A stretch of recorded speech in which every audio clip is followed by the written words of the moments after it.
Welcome to the Richmond Film Network podcast, your all-access pass to the world of independent cinema. Each week, we go beyond the credits and sit down with the creatives who turn vision into reality. Tune in weekly to find out who's on the RFN pod. Hello, everyone, and thanks for tuning in to the RFN pod. Today, we have a special guest, Loïc Dewaele. Welcome, Loïc. Very much. Thanks for having me. So, Loïc just had his world premiere at Indie Fest with his film Heist School. And first of all, thank you so much for giving us the honor of having the world premiere of your film. It was very special for us to be able to be the first ones to show it to the public. So how are you feeling after that first public screening of the film and hearing the audience reaction in real time? Yeah, very happy. It was a very fun experience to see the movie on a big screen for the first time, especially and to be able to do that in America, the US, as a world premiere, and as well, yeah, to see how the public reacts, because it's different to have a Dutch movie with English subtitles. You don't know if the jokes are gonna land, if they're gonna get the full story. So I was happy that they were laughing at the times that I wanted them to, and that they got the story as well, because you never know. So let me tell the listeners and the viewers a little bit about who you are. Loïc is a director and sound engineer with a strong passion for storytelling through both visual and sound. He studied directing and sound design at Lucca School of the Arts, Narafi in Belgium, and during an exchange at the School of Visual Arts in New York, where he actually is right now. He had the chance to push his creative boundaries and gain new perspectives. In addition to directing, he's worked as a sound engineer on Belgian television productions, which refined his understanding of how sound shapes a story. Right now, he's writing his first feature film script while constantly looking for new ways to connect sound and image in a meaningful way. And with being a heist film, you want to create that anticipation and the sense of anxiety and what's going to happen. Are they going to get caught and so forth? And to learn that sound is your specialty. I thought it was so well done. How do you create that kind of tension and that anticipation with sound? It's a good question. I think I took a good 2 months to do the post production, and a month and a half of that was just the sound design and the music. Um, and it came from like those both ways. Like you had the music to score the scenes, and then the sound design on top. Two of my great friends, their producers, helped me to build the scenes. It was fun for me because I could show them reference scenes, like I want to get this type of feeling. And I sent them some songs like, this is kind of the tempo I want to have, and can you make something in this tempo but that fits the scene? And it was great. The next day they sent me the first draft, tell me what else you want or what we can change. So it was very fun to collaborate with them on that, and then to make the sound design for the scenes. It's very much a thing of layers to create a soundscape. For example, in the vault scene, you have the little digits turning, and then also the lock when it opens, the door when it opens. It's like, yeah, it's very much a layer thing, and I think for the most parts, I had 6 layers of sounds. I think I had 3 different type of locks opening on top of each other just to get the kind of sound that I wanted it to make, and to make it believable as well. That it's for this vault making that sound, and that it doesn't sound like you just put something on top of it. And then for every scene, it was a very fun puzzle to lay, and I've tried various amounts of sounds on multiple scenes. It's trial and error, and you see what works best, and then you keep that. But it's fun to do. So the log line for the film, with final exams approaching and the pressure unbearable, Abel recruits his best friends, Lenny and Zoe, for a daring heist to steal the exam questions. And it's based on a true story involving your best friend.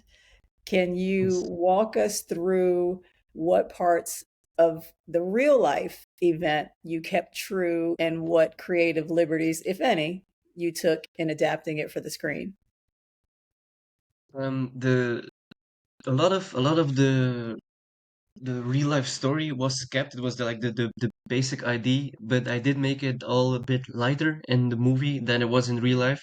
The reasoning in real life was sadly a bit darker than it was in the movie. It was less It was less like how to say child's play. It was less just coloring outside of the lines. My friend had a very hard time at home, so school was his way of like expressing himself, his way to release the stress and the anger. So he was a class clown. He liked it when people laughed at his jokes, and he thought all that was very much fun. But then when he got home, he wasn't able to focus. There was a lot of stress, so his grades went down fast. And for him, it was that he really didn't want to stay home, and it was the last year. So if he succeeded, he could go study and live in another place. So that was for him. That was the real reason. Like I need to pass for my exams and get out of high school and be able to go live on my own, because I can't do this another year at home.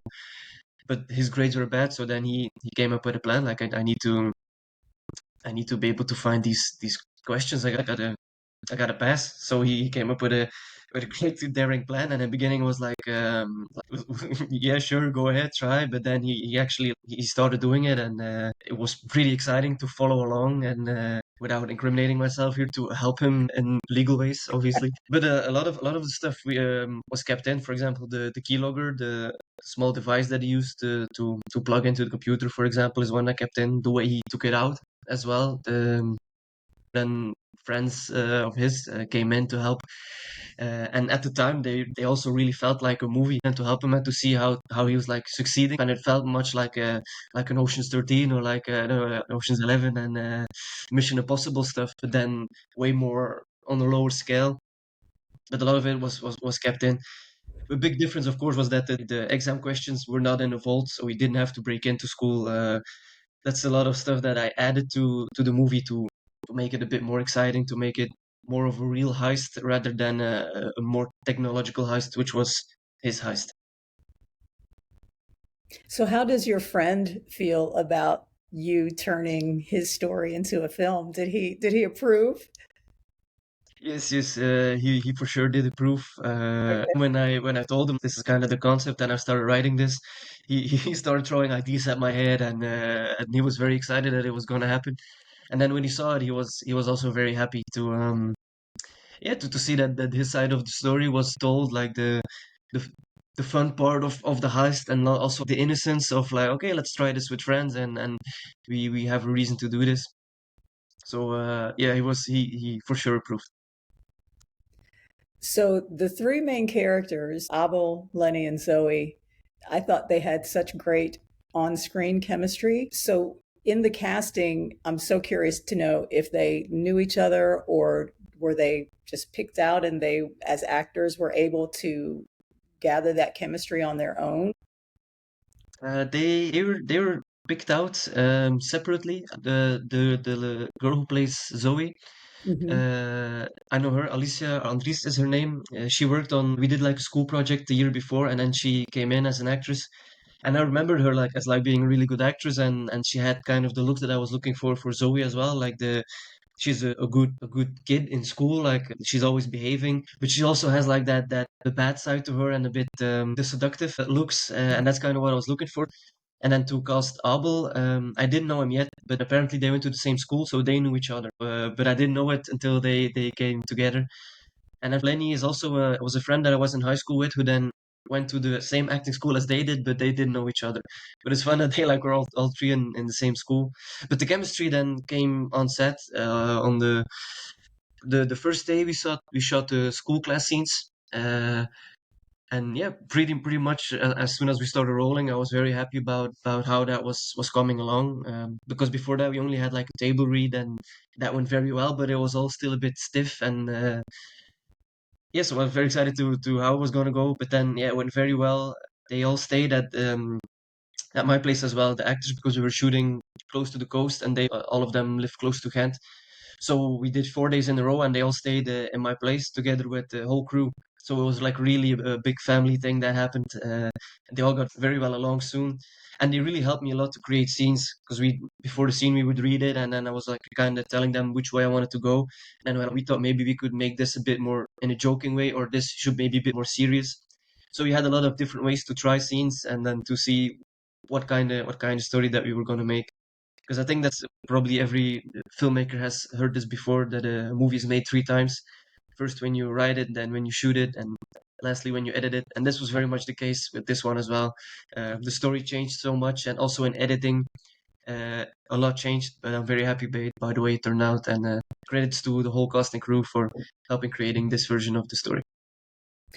I really loved Alicia in the film. The Zoe character. She's the kind of person that I would want to be friends with in high school. We would have been best friends. Yeah. Love that character.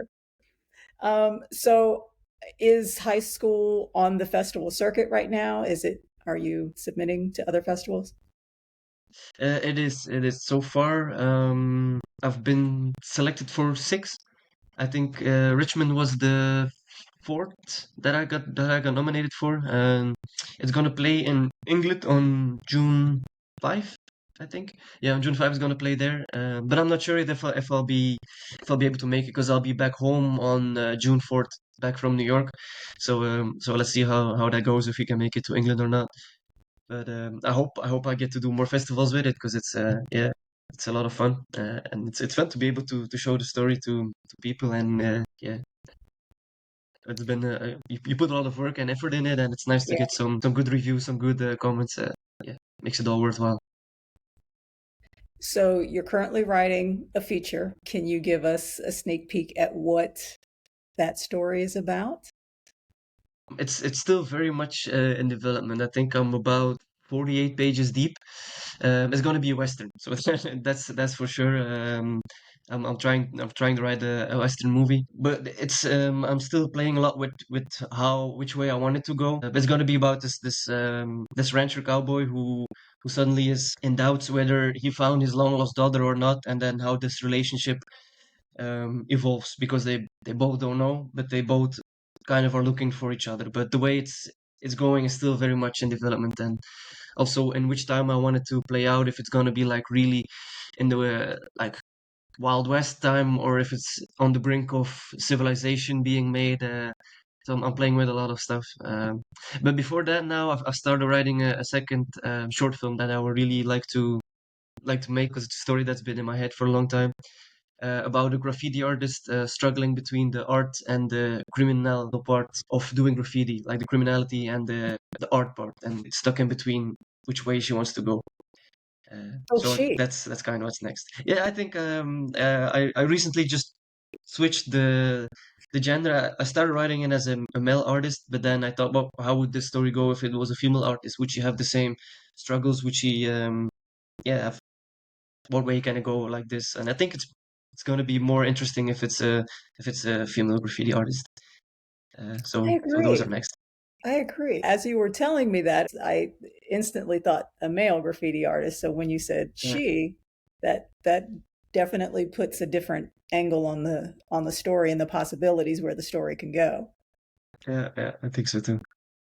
So being a writer, director, producer, sound engineer, when you're crafting stories, particularly these two ideas that you just mentioned, the short and the western, what comes first to you? Is it the words, the visuals, or the sound? Just before we hit record on this, you mentioned to me you're in New York City, and being in New York, you hear people saying things and funny quotes and you write them down. So is that what starts your storytelling process, a quote or a sound, or what is it, Um, or does it change? the the quotes I think are just very funny because you can't make them up. You hear stuff on the street in New York all the time, like people on the phone or people fighting, arguing, and they say the most funny stuff that if you didn't hear it, you would never believe somebody actually said it.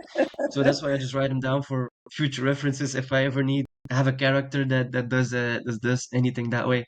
I think I used it last year when I was at SVA here in New York. I had a creating character class, and for that we had these characters that we had to make, and then just being on the street and then hearing stuff was like, okay, that could be something he says, and then you add it to like your dialogue. But I think for the the scenes that I write, or the movies that I try to write, a lot of the scenes come to me by listening to music. Like Mhm. for example, for Heist School, I used a lot of hip hop beats. That how the scene that kind of played out for me, like a techno beat that I was like, okay, this really works to put some action underneath. And now same for the graffiti movie. I was going to my Discover Weekly on Spotify, and there was the song that came up, and I was like walking on the street and just going with the beat, and I was like, okay, this could be cool for like the intro, how she walks out of the Mhm. smoke and starts making a Mhm. mural. And I think it's mostly like that some scenes come out, just the music underneath, and then I go from there. In describing these two projects that you have cooking, uh, the graffiti artist film, to me, and correct me if I'm wrong, that sounds like a very New York film. The Western sounds, again, a very American film. Hmm. I've never been to Belgium, so I don't know what it's like in Belgium. So are these American stories? And why, if um, so? yeah, that's yeah, I've never really looked at it that way. I think the Western for sure is pretty American, but I always loved them. I guess I just really would like to make one. Yeah, from as a young kid, I used to read like the comics from Lucky Luke. I don't know if they're known here. It's like, yeah, cowboy comics for kids, and then you have all the movies. And a couple of years ago, the game came out on PlayStation, Red Dead Redemption 2, and then I played that, and I really loved all the cowboy stories. And I guess every kid wants to be a cowboy once in his life when he grows up. Like as a kid, you always want to be a cowboy, or at least I wanted to be. And I think it's a very interesting time period to work in because I think it was very rough time because there was no real law, there was no real evidence of a lot of stuff. It was everybody for itself, and I feel like you had to have great morals back in the day to be a good person, because I think it was very easy to be an outlaw, to be a bandit, or to do the wrong thing and get away with it easily. So I think it's a very interesting time, and it's stylistically also very cool, like the horses, the cowboys, the dust, the guns. Um, so I don't know, really, yeah, I think that's kind of why I always was attracted to it, and now I want to maybe in that way I finally get to be that cowboy if I can make the story. Then it's like uh, that kind of the childhood dream, I guess, of wanting to be a cowboy that is in a way fulfilled and put on the screen. And then for the graffiti movie, it does a lot of it inspiration I got from New York, from being in I think it's Bushwick mostly, like in Wyckoff area. It's full of the murals and all the graffiti, which I love. And I used to do a lot of skateboard graffiti works. I don't know if I can call it artworks, but like repainted skateboards, which I really loved, and doing like these galaxies with graffiti. Uh, and I think it's just very fun stylistically as well to put to screen. I think you can do a whole lot of cool stuff with somebody making graffiti art. I think in editing and in sound, it's a joy to work with. I've been going back and forth as well with my girlfriend Isa, who also was at the festival where we wanted to shoot this, because I asked her if she wanted to DP it for me, and she would love to, because New York obviously has a lot of graffiti, has a lot of great streets where you could use it to shoot it in. But it could also be interesting, I think, to have it not happening in New York, to see how that would be like more underground. Because Germany, for example, Berlin is also very well known for its graffiti world. And we were there with our family a couple of years ago because my brother was living there then, and we did the graffiti tour. And it's allowed with, like, you have graffiti gangs, and there's a lot of rules in the graffiti world as well, that you can't go over one another. But if somebody's more well known, they can go over you. So I Mhm. think it's also interesting to see how that will play out in a more underground level, uh, and even maybe in my hometown of Middelkerke, because there's like a couple of spots that I really would love to use in a film sometime that I think are very artsy looking. So yeah, we'll see where we end up doing it. What's doable budget wise, of course, to do. Um, yeah, but we'll see. Your enthusiasm and passion about these projects as you speak comes through very clearly, and you make me want to see these films already.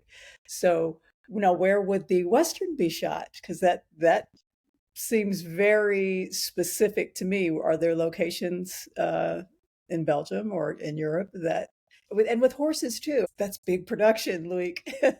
It is. I know. Yeah, I think it's a very ambitious project to hope or think that I would be able to shoot it myself, or like be able to direct it at least. But I guess that's gotta, yeah, I guess I'll just try and see how far I can get with it. but I haven't really thought about the locations yet. I don't think Belgium isn't really the place for it.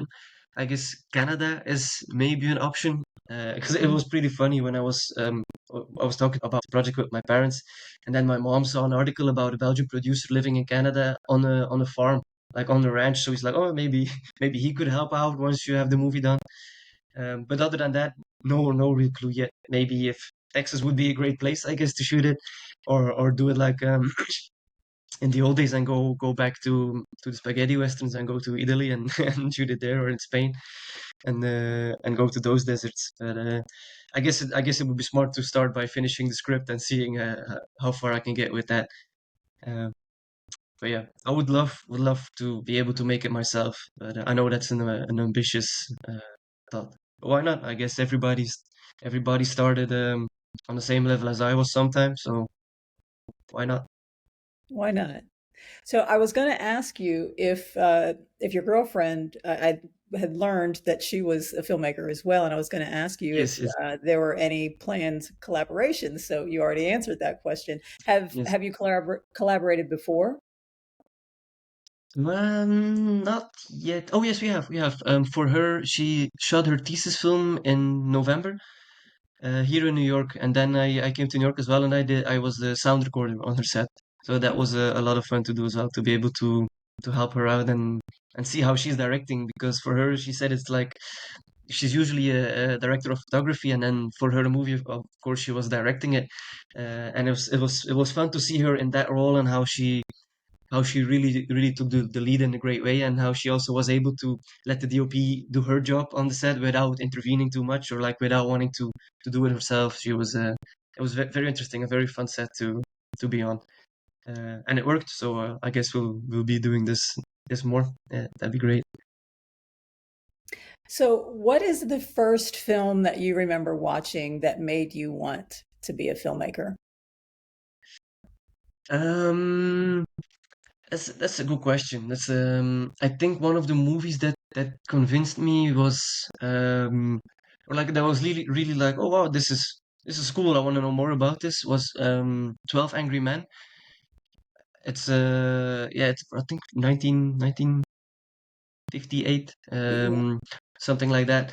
But just the way, because it's just the one room, but then how they use the different lenses, and like and I didn't know anything of all that stuff before, like how they in the beginning of the movie they have like the wider lenses and you have room to breathe, but then by the end they come closer and closer, and they change the height of the camera. Like in the beginning, we call it the Kekfors perspective, like the low perspective, the person uh, who's in the image feels in charge, but then by the end they go on top. So and I never knew any of that stuff before, but I watched the movie, and then I watched some YouTube videos about it, and I was like, oh, that's all very interesting. And then I started to look at films in a very different way. Hmm. And then also, yeah, because I'd studied architecture for 2 years before I went to film school, and then I just noticed that I was watching all these movies all the time, and I had a GoPro, and I was like making all these small sketches and editing it, and I really enjoyed that stuff. And then until it came to a point that I went to my parents and asked, look, I kind of think I want to change what I'm studying, and I would love to go to film school. And then they say, okay, come up with a good plan, find some schools and find out what they're offering, and then we can see how we can go from there. But they were very supportive from the start to follow that dream, and I'm very happy. I think it's one of the best decisions I made was to go to film school. Are there any filmmakers who have inspired you? Um, for sure. I think the ones I'm gonna name are gonna be a lot of the classics for a lot of people, like the Tarantino and Christopher Nolan and Scorsese. But also, I really love Guy Ritchie, his movies, and he was a big inspiration for Heist School as well, to get like a bit of the snappy dialogue and the jokes, and to keep it funny. I think that's always a good thing to try to not make it too dark all the time or too depressive. I think movies can also be a lot of fun. So I think, yeah, Guy Ritchie and Denis Villeneuve as well. Those are great inspirations to be able to achieve later in life, to be able to make movies like they do. That I would love that.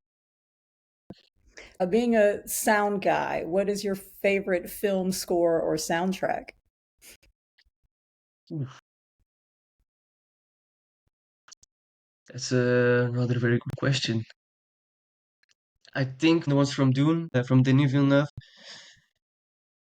But then, yeah, of course, the Hans Zimmer scores a lot of the great directors' movies, and I think his scores are the best out there to really give a good punch to all the scenes. So I guess as artist, I would say Hans Zimmer for film scores. Yeah, I think I should have to go with him. What is your favorite heist movie of all time? Obviously, Ocean's 11 has been one of the main inspirations for with the snappy editing and the dialogue and the lightiness of the movie. Good choice. Solid choice. Loic, this has been so much fun. I wish you all the best with all of your projects. And as Heist School moves through the festival circuit, tell our viewers and our listeners how they can follow you on your journey.